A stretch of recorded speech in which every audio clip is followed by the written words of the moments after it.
Well, I mean, there's no question when you rush the ball that effectively, um, lots of players are doing their job. Certainly up front, I thought we did a really good job covering them up. Very decisive, one cut, violent physical runs by the backs, and some of them popped. And it may get overlooked, but I thought our receiver group did an outstanding job, blocking the perimeter. Great effort on the backside. You could see on Trey's run in particular, where those guys showed up out of nowhere and made the difference in the run breaking. So when you run the ball that effectively, it's a team effort. Levi's checking plays, getting us in and out of the right concept. So great team effort there. But all that being said, we got lots of work to do in areas where we can continue to build and improve. Talk about those receivers in the blocking. Like, who were they? Yeah, Jalen Williams, Bam Jackson, Jamarcus Bradley, those three guys in particular I thought were outstanding in the game. Sometimes as a receiver it gets overlooked, but, you only touch the ball a handful of plays in the game. So how you play without the ball, I always like to say how you play without the ball is a direct reflection of what type of teammate you are, So we got a selfless group in there. I mean, a lot of the stuff we do on the perimeter, they're very involved. And we're good at that. Coach Legier's done a tremendous job with that group relative to how they play without the football.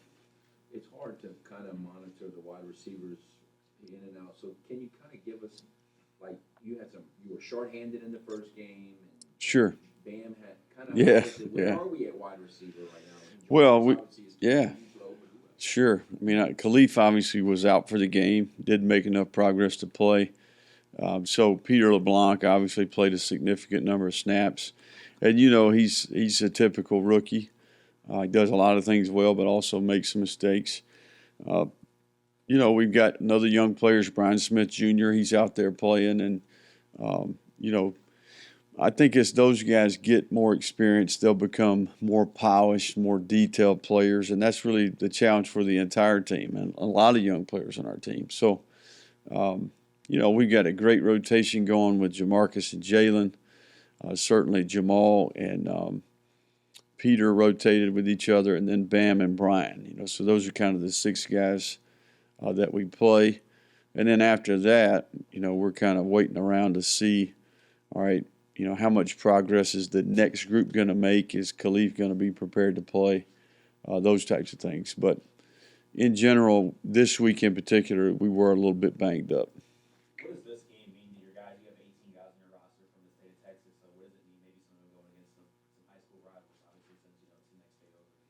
Well, you like to think that those are external factors and they wouldn't affect how you play, but I know that certainly some of our kids from that Houston area in particular will be conscious of that, but we're to a point now where I hope we were mature enough as a program where we prepare, with the big picture in mind, with the ending in mind, how much progress we need to make, how much improvement that we need to make if we're going to be who we want to be, if we're going to go where we want to go. So big picture right now, it's all about improvement. We're trying to have more precision. We're trying to have more detail, more discipline. I think that in general, we've had a really good attitude. I think the effort, the toughness, the physicality is there. It's those little things that, we're focused on right now.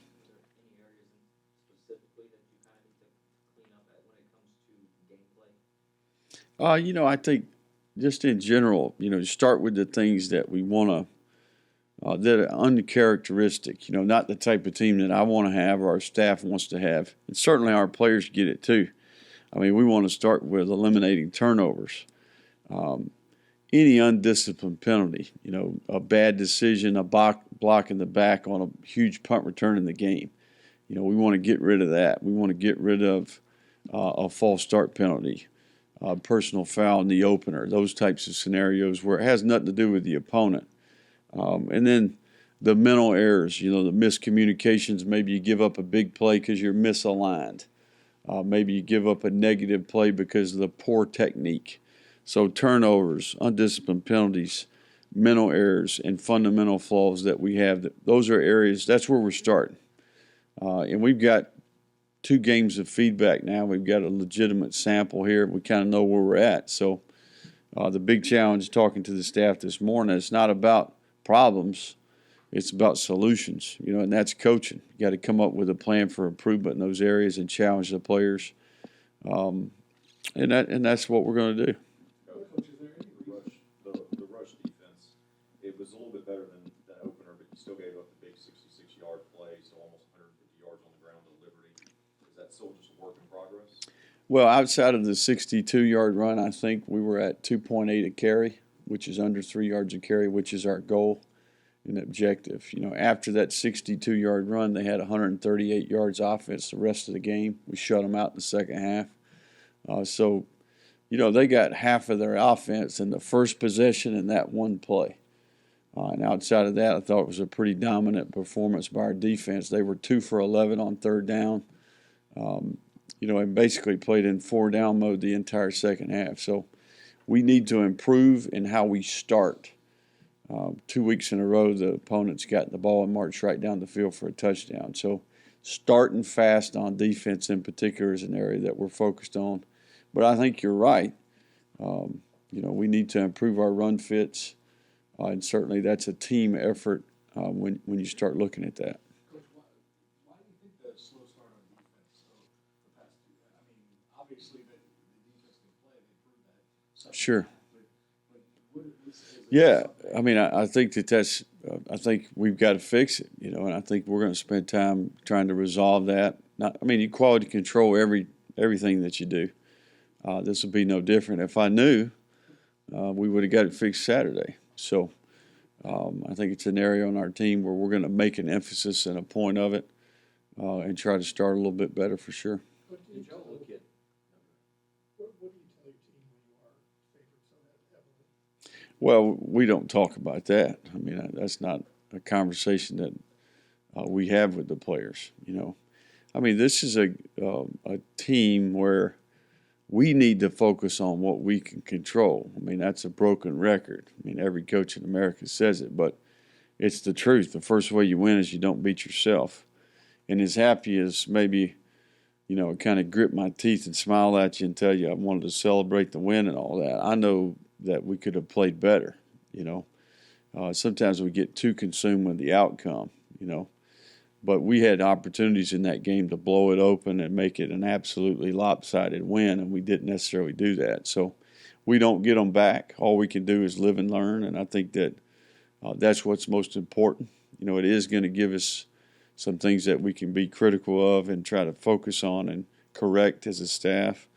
And certainly not just the staff, but the leaders that we have on the team and their message to the rest of the team.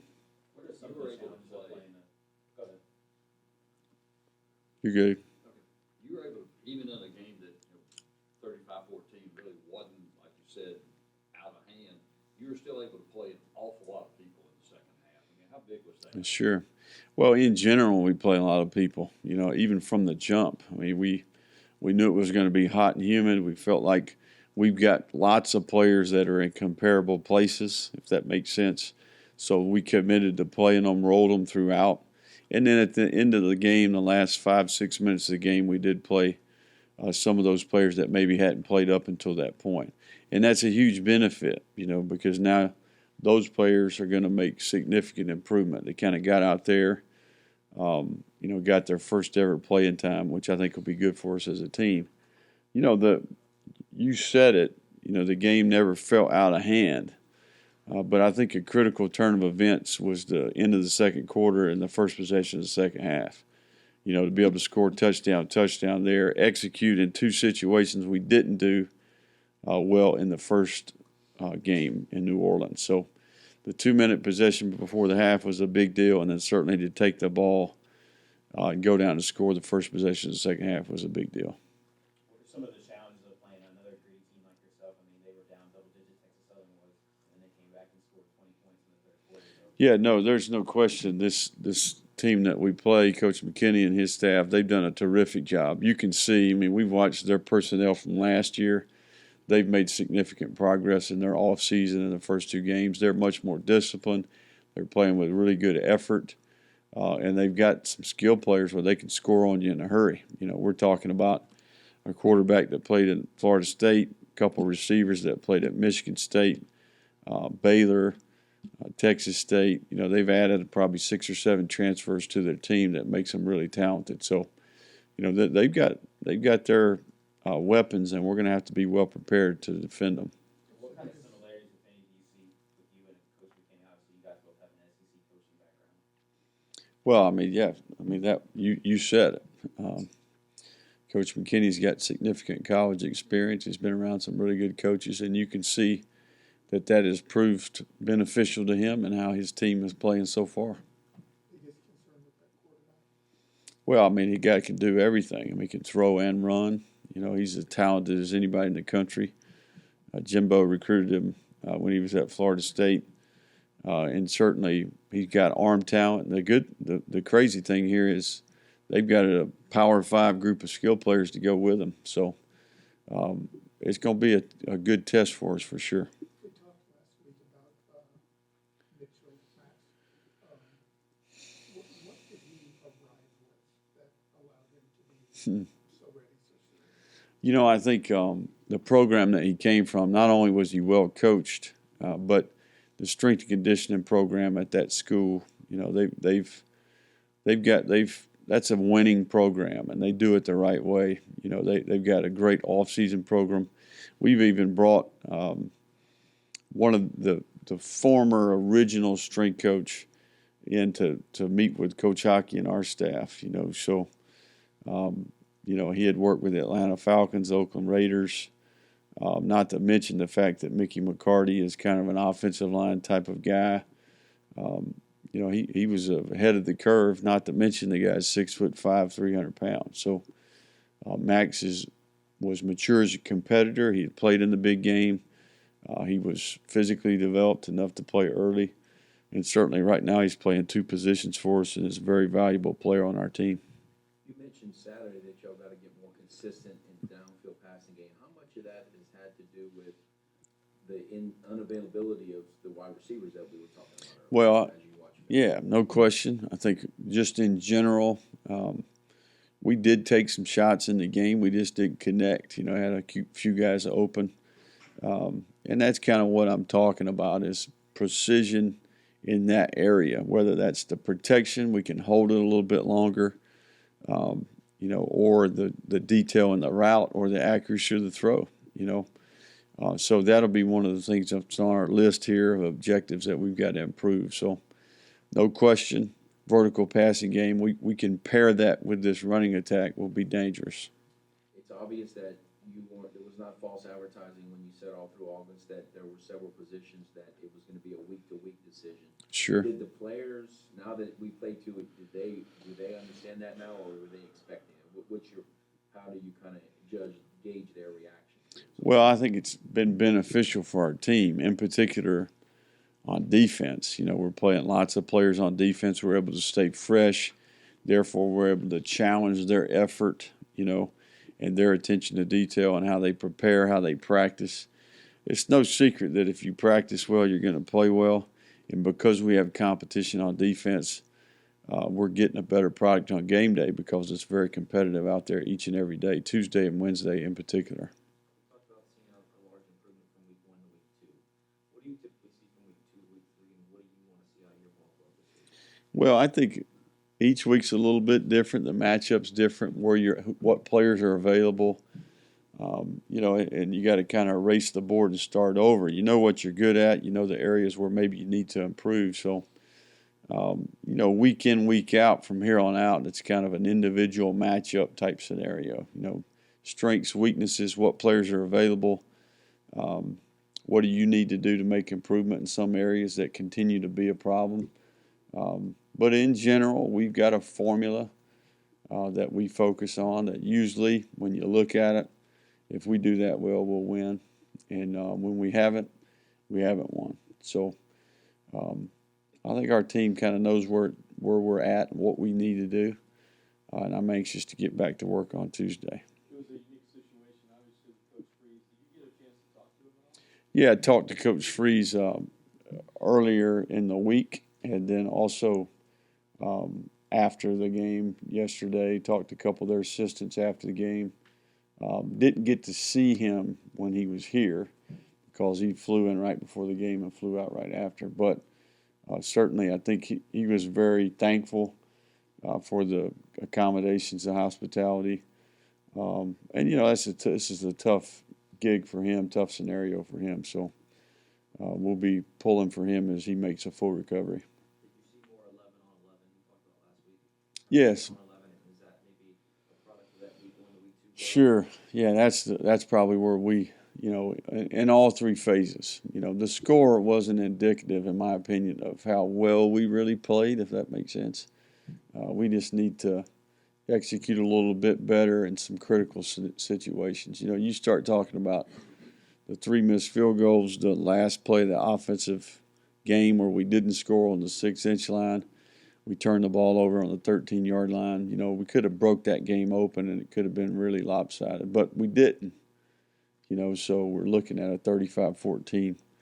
But, I'm not necessarily, worried about that as much as I am fixing the issues that we have, if that makes sense. So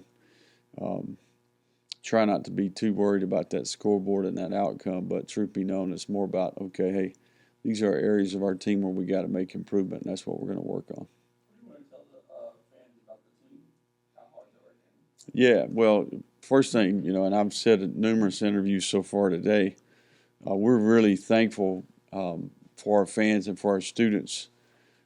In particular, being the home opener, I thought the energy was outstanding.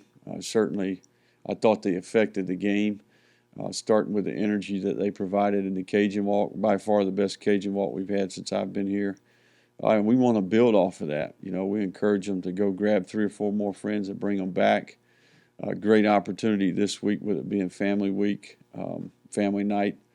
So we're improving the game day experience for the fan and for the student. Working really hard. Our administration's done an outstanding job. And certainly, when I hear feedback from players about our fans and our students, that's a big deal. So we're very thankful for their response, showing up and supporting the team. And we want them to know that we're working hard to represent this community and represent the university. Anything else for Coach? Coach, I just have a kind of a broader football question. And it really just stems from what's going on in pro football. And how would you handle a guy like Antonio Bryant? Would he even be on a team with you, or how does that work? I mean, I think that it's a unique situation. It goes back to what type of culture you've got in your locker room and your organization. How clearly do you define expectations? What you tolerate, sometimes you're promoting, if that makes sense, So I think that you got to start in a place and be crystal clear about what you expect from a player, from a staff member. Certainly, I think that's what I know has had success in the past. And then you got to discipline, when it's right, So I think you're going to see Antonio Brown will make a smooth transition right into New England and have a terrific year. That's what I think.